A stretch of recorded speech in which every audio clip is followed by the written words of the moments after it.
मैं सविता वर्मा गज़ल आप सभी के लिए लेकर आई हूँ अपनी एक बाल कहानी जिसका नाम है नन्ही जासूस। कहानी पसंद आए तो हमारे चैनल को लाइक, शेयर व सब्सक्राइब अवश्य कीजिएगा।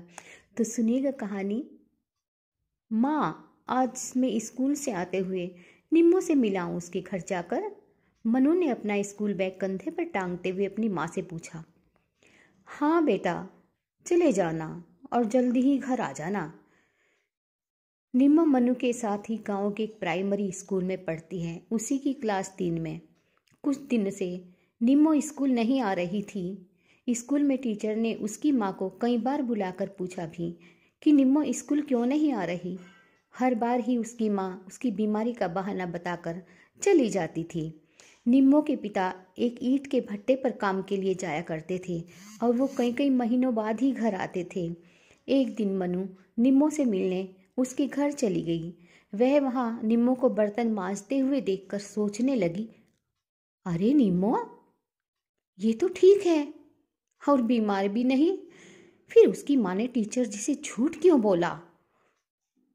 सोचते सोचते वो निम्मो से झट से बोल उठी, झूठी, पढ़ाई से बचने के लिए बीमारी का बहाना बनाकर यहाँ बर्तन मांज रही है। जा, मैं तुझसे कुट्टी कर लूँगी, कभी भी बात नहीं करूँगी। हाँ, तू जानती है ना कि झूठ बोलना कितना बड़ा पाप लगता है। निम्मो से नाराज होकर मनु जाने लगी। तभी निम्मो ने उसका हाथ खींचकर उसे रोक लिया और वो रोने लगी। निम्मो को रोते देख मनु ने कहा, तू रो क्यों रही है? जब तुझे पढ़ना ही नहीं तो तेरी मेरी दोस्ती तो टूटनी ही है, क्योंकि मेरी माँ हमेशा कहती है कि दोस्ती अच्छे और पढ़ने वाले बच्चों से ही करनी चाहिए। अगर पढ़ोगे तभी तो बड़े होकर अफसर, टीचर, डॉक्टर बनोगे। तू तो जानती है मुझे तो टीचर बनना है। ऐसी बात नहीं है मनु, मुझे भी पढ़ना है। मेरे पापा मेरी पढ़ाई के लिए ही पैसा कमाने बाहर जाते हैं, पर मेरी माँ स्कूल जाने ही नहीं देती। वो कहती है कि घर का काम कौन करेगा, छोटू को कौन संभालेगा। बस मैं क्या करूँ मनु, तू ही बता मैं कैसे स्कूल जाऊँ। अब तू जल्दी से यहाँ से चली जा, नहीं तो मेरी माँ ने देख लिया, वो मेरे साथ साथ तुझे भी मारेगी। कहकर निम्मो रोते हुए बाकी के बर्तन मांजने लगी। मनु ने घर आकर अपनी माँ को सब बात बताई और दूसरे दिन स्कूल में अपनी मैडम को भी बता दिया। मनु से निम्मो के स्कूल न आने का सच्चाई जानकर उसकी मैडम ने निम्मो के घर जाकर उसकी माँ को समझाया कितनी जरूरी है बच्चों के उज्जवल भविष्य के लिए। और सरकार भी तो चाहती है कि बेटी बचाओ बेटी पढ़ाओ। बेटियां पढ़ेंगी तभी तो आगे शिक्षा का उजियारा करेंगी। तो क्यों ना हम अपनी बच्चियों को पढ़ाएं।